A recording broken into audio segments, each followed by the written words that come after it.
నీ సెలవు లేనిది ఏ కీడు రాదు, నీ ఆజ్ఞ లేనిది ఏ మేలు జరుగదు. మేలు కీడును జరిగింప శక్తి కలిగి కీడును మేలుగా మార్చువాడవు.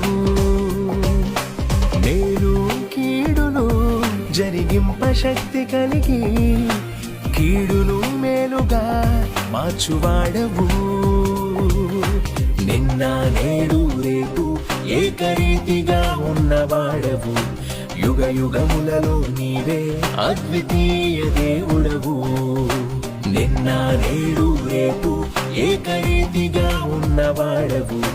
యుగ యుగములలో నీవే అద్వితీయ దేవుడవు. యేసయ్యా యేసయ్యా యేసయ్యా యేసయ్యా